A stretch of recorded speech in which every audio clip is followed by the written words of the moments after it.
You're listening to The Extraction, conversations on the systems and strategies behind dental practice growth with Colin Ambler and Kyle Bergman.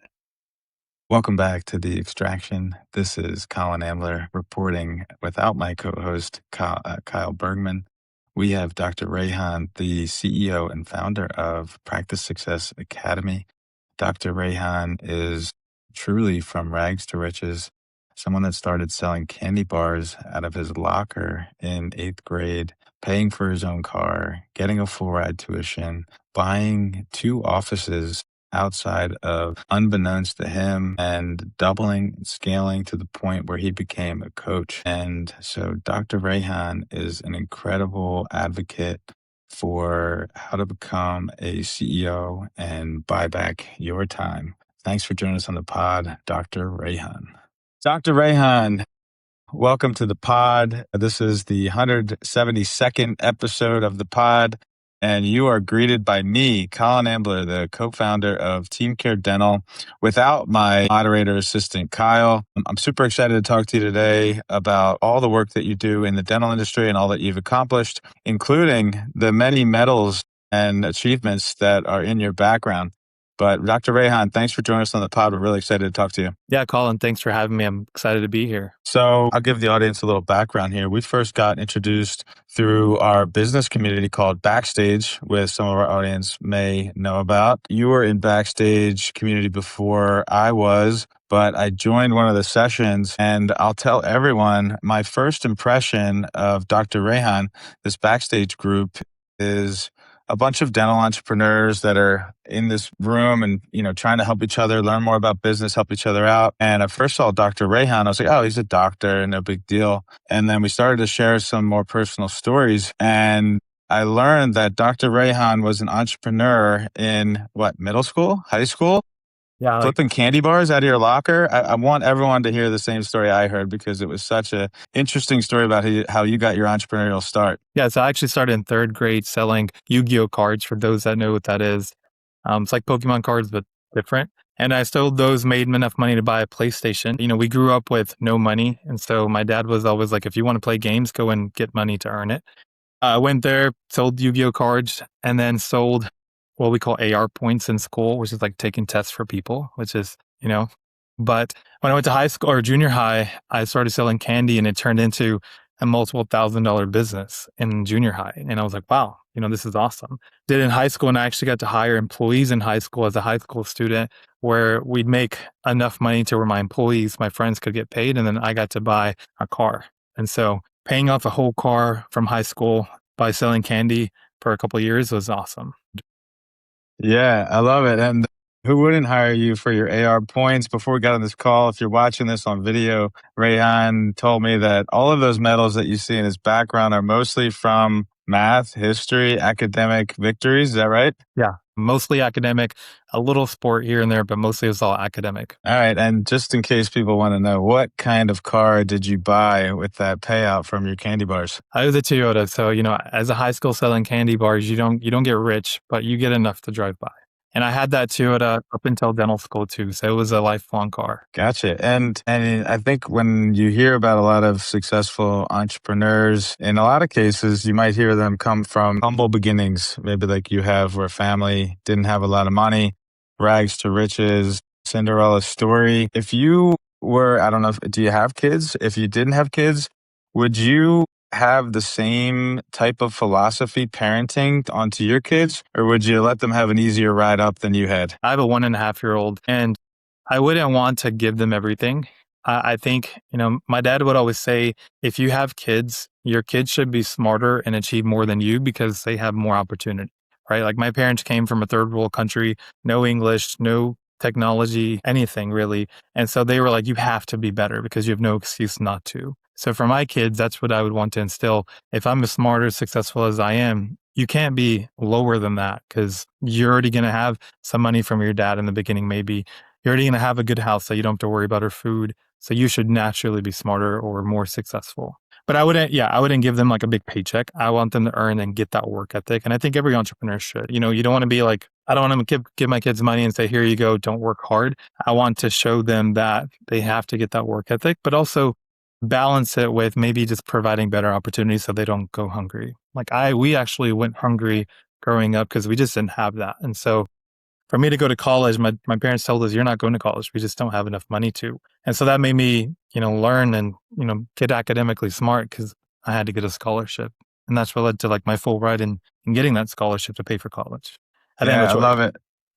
I think it's so important. I think that I see it today, and like a lot of people have a better upbringing than, maybe their parents had, and you keep exceeding. And I think that that struggle is so important, and I think it really forces kind of the best in people to innovate. So I love hearing entrepreneurial stories. Let's fast forward a little bit. You said you went to undergrad, full ride. Tell us how you got into the dental field, how you decided that you wanted to be a dentist. Yeah. So growing up in my culture, you're either a doctor or an engineer, and that's considered success. And so my parents were like, you're going to be a medical doctor because your brother already called dibs on being a dental doctor. And so I was going in all throughout high school, like I want to be an orthopedic surgeon because I knew if I wanted to be a doctor, I want to get my hands in the game. I don't just want to prescribe medicine. And my brother got into dental school and he just started talking about how the lifestyle is amazing.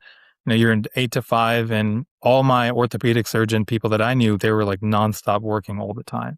And so I started to shadow what dentists do, and I realized that is what I want. That's the lifestyle. You get the freedom of that lifestyle. You get to use your hands and you get to build a business, and not a lot of medical doctors get to do that. And I think that was pulling me because I was an entrepreneur by heart since day one, just throughout my journey of growing up. And that's what really attracted me, that business side of it. So even now when I do clinical dentistry, I love it and I enjoy it, but that business side is just what attracts me and fills my cup more. Yeah, I think that's such a theme. I mean, this plays well into what you're most known for. Practice Success Academy, PSA. I catch your feed personally. My Instagram, I got Rehan on it all the time. I see it all over. I think you do great stuff, great clips. I like your stuff and I appreciate seeing it all the time. So you're doing a great job with the content. But, it's like a lot of us are in this business kind of as a byproduct of doctors who went to school to be a doctor and maybe fell into being a business owner and a CEO and a leader accidentally, or, it's just like they didn't realize that was part of it. And so a lot of people like myself and you and other entrepreneurs in the dental industry are here to help people or support people or give some kind of service to doctors that, love practicing dentistry, but maybe aren't fluent in the business side. So I think that you're a little bit unique that you have such an entrepreneurial drive there. But do you see that with like your clients and stuff? Are you mostly trying to help them on the business side? Is it clinical side or both? Tell me a little bit about the curriculum and what you like to talk about amongst your people and tell me about your community. Yeah. When you're in Practice Success Academy. So I actually, Practice Success Academy started off as an academy of successful practices, hence the name. And it's a business only group. So I do talk a little bit clinical when I'm working with my doctors or clients, but it's really just a business because dental school didn't teach any of that, like you said. And so people walk in, graduating dental school, buying a practice, and they're like, okay, what do I do now? How do I even run payroll? What is even payroll? How do I know what success is? How do I even get better? How do I get more patients? How do I make my patients say yes to treatment? And a lot of that is the business side. How am I scaling my practice? And that's what I do. So I'm one of the few dentists that I say gets to walk the walk. So I'm not a retired dentist that retired 10 years ago and now is talking about my story and experiences at train. I'm actually in the field with you. So I'm in the lines doing my clinical days, growing my company, while I'm also growing other people's companies too. So that way I'm walking the walk, not just talking the talk.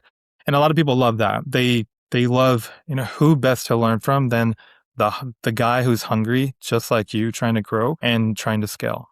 And that's the advantage that I have. People are growing with me instead of me just telling them how to grow. Yeah.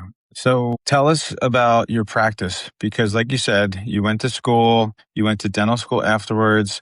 Was your brother already practicing and you joined up with him? Did you start your own? Take me through kind of like how you transitioned from becoming a fresh grad into private practice and then figuring it out to the point where you could sort of step away on at least a part-time basis and start to give, instruct and teach. Yeah. So when I graduated during COVID. And so at that time, people in real estate either tanked or they did really, really well. And so we kind of lucked into an office that was for sale, and the doctor was going to sell it to a DSO. And we went in and said, me and my brother both, he was practicing at another practice as an associate. And we said, hey, you know what? I just graduated. We're both here. Let's go and make an offer. And the guy was going to sell it to a DSO for X amount of dollars. And we just said, hey, we'll just pay you that right now today, so you don't have to wait and get locked into a contract. So we bought the office, and 2 weeks later, another dentist passed away. And we were like, hey, there's two of us. Let's go buy that one too. So within 1 month of each other, we bought two practices. And I'm a COVID grad that's like just graduating dental school. And I'm like, wow, I own two practices. And it's only like 1 month after graduating. And so that was an intense. Oh my gosh. I mean, Yeah.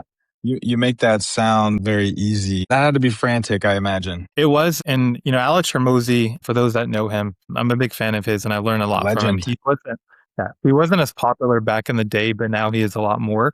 But I used to watch him back in the day and when he wasn't as popular. And he would always say, to be the most successful, you just have to get your reps of mistakes in first. Because once you make that mistake, you don't repeat it twice. And so my thing was at that point, hey, let me just learn and make all the mistakes, because I'm going to learn from it. I'm not going to make it again. So if I have two practices, I can mess up on one, the other will always be better, right? And so that's what happened. One of my practices flourished.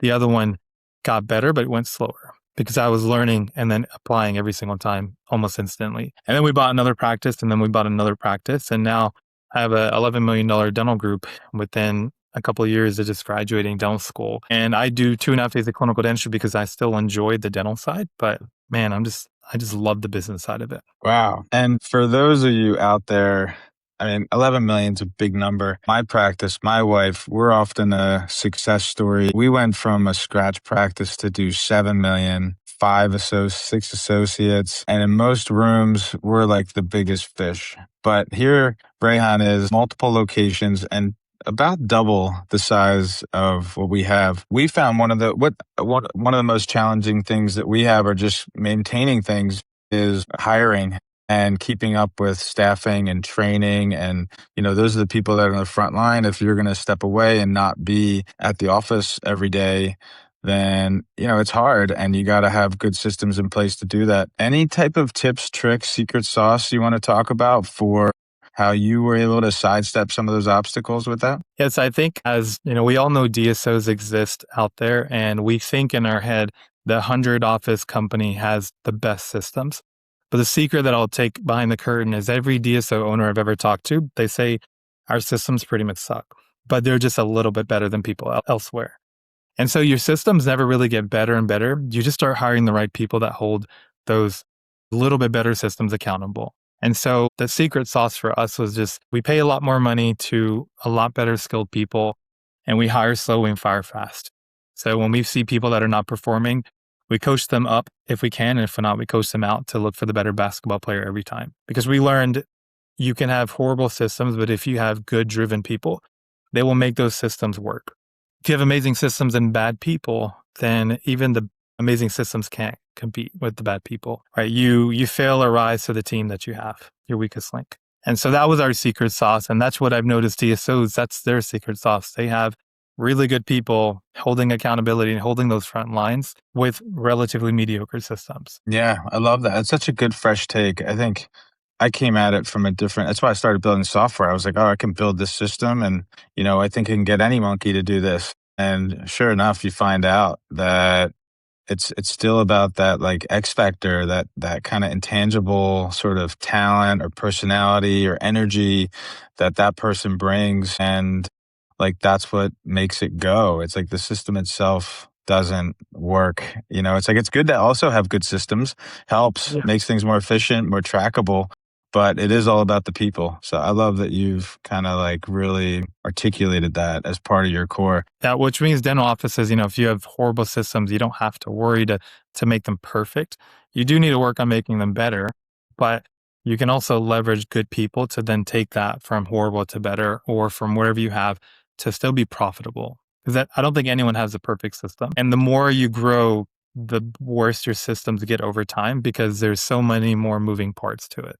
And that's where you don't rely on the systems at that point. You rely on the people. Interesting. So in your coaching academy, I know you have a pretty big community that is engaged on maybe WhatsApp or Facebook or maybe all of the above. And then maybe you have a different level of where you do more focused consultative work with offices. Tell me about the difference between those two. Tell me about kind of, if people are like, wow, this guy, math champion, got a full ride, bought 2 practices, turned into 6, ran it through. If they're like, I want to follow this guy, what kind of stuff do you like to preach on the community? And then what do people get if they want more within your academy? So one of the biggest things that I talk about always for anyone that's heard me or what I preach is to be the CEO of your company and not a glorified office manager. And what that means is as a dentist, we can't be the bottleneck. Oftentimes we try to be the guy that's running payroll, the person that's trying to fix every single thing, but we're not trained to do that, and nor are we often good at it, unless you naturally are. And so I focus on how do we get good systems? How do we get good people? How do we step back and run it like a business rather than a clinician by becoming the CEO? And when you do that, you start making decisions differently. You start operating differently. And I do that through my free group, which is called Practice Success Academy. It's a group on WhatsApp that has over like 500 plus owner dentists in it. Those that want to move faster or execute better with accountability, they join my dental CEO mastermind group, which we meet virtually to actually, implement what we talk about. And then those that want to move the fastest, they want me to look at your P&L, me to help create those systems with you. That's what I do then one-on-one with all my clients. And so whether you're working with me directly or working with me in a group setting with other entrepreneurs that are hungry and driving towards success with you, either is a great option. And those that are not ready for that, then that's where I have my free group, which is enough information to get you excited. But most people don't need more information. They need execution. And that's what my other 2 groups help with. Okay. So if we give us a little free taste of what you're talking about, give us a little free content here. If you're a dentist that's listening in our audience right now, and you're thinking of yourself, I'm not sure if I am a dental CEO. I think I might be running payroll and I might be that glorified office manager. What are some of the introductory topics that you start thinking about to get people onto the next movement and into the CEO mindset? So we start first by buying back your time, which is identifying what are you doing that is not increasing the business or scaling the business. So for example, running payroll, a dentist is naturally worth $500 an hour minimum. Running payroll is like a $20 an hour task. And so if you're doing that, you could have spent that time focusing on how do I actually increase my company's revenue or profit. So I'd rather that doctor spend that time instead of running payroll, which they can easily train, to go and figure out how do I actually increase revenue? How do I go and maybe make a system better or go train a team member better or increase my company better in some way rather than doing these tasks that are delegatable, it should be delegated. Beyond that, when we do in my one-on-one, I go through people's scorecards and we have a scorecard that we actually look at the numbers of your company. And so you know exactly what levers to pull and what knobs to turn to actually move your company to help scale it. So now it's not a guessing game. Like if you want to get better, let's look at your actual data to see what we need to change to make it better rather than just kind of hope and pray that we're going to naturally get better. So it's very intentional. And that's my focus with my mastermind group or my one-on-one intentional execution consistently and repeatedly. Yeah, I'm sure payroll is a great example. I know a lot of dentists that we have a supportive part in team care. And some people, when I show them, it just helps them run their doctor production wages, hygienist wages based on their patient seen or production delivered. And when I show that to them for the first time, they're like, oh my God, this is going to save me so much time in payroll. But undeniably, every doctor that I show that to, it kind of exposes them that they are the ones that are running payroll. And so that's such a good and relatable example. One thing I got a question for you that's maybe leading into the paid part of Dr. Rehan's academy. You talked about the scorecard and you talked about that exposing some of the knobs and levers that can be twisted and pulled to help guide the ship where you want to go. For the docs you're working with, I'm sure you've worked with tens and dozens and maybe hundreds. What are some popular themes that you see across there? What are some things that like you see as common culprits that give some immediate lift? A lot of doctors, they just underdiagnose. And one thing to track is, if you want to make, let's say, 100K practice, 100K a month, you have to be diagnosing a good amount. If you're only diagnosing 100K, you're never going to have 100K a month. You have to be diagnosing at least like 4 times more than that statistically to get that. And what we track is, are you diagnosing enough? Are you underdiagnosing? Are you overdiagnosing? Are you getting patients to say yes, which is monitoring your case acceptance, getting patients to say yes to your dollars, monitoring your treatment acceptance. And when we can put actual metric data on this, we're able to see what we need to focus on. So for example, one of my doctors, she went from like doing 40K a month to 120K a month in 3 months. And the biggest change for her was just making sure she diagnosed the right things, making sure she focused on crowns specifically. We realized she just underdiagnosed on crowns, and making sure we just monitor her casing treatment acceptance. We have technical difficulties in our studio right now. We lost Dr. Rehan. One of the things he was starting to talk about was case acceptance, and we'll have to stay tuned to the next episode to hear how Dr. Rehan does it. But it's a tricky thing to track, and I'm interested to see how Dr. Rehan's harvesting that, because we have a great product at Team Care called Checkouts. Goes to the iPad, tracks the front desk treatment coordinator, assigns it to the doctor. And I think there's an amazing partnership coming. So we'll have Dr. Rehan back for another invite. But as of now, stay tuned for the follow-up. And Dr. Rehan, thanks for joining us. Thank you for listening to The Extraction with Colin Ambler and Kyle Bergman. Read episode notes and transcripts at teamcaredental.com.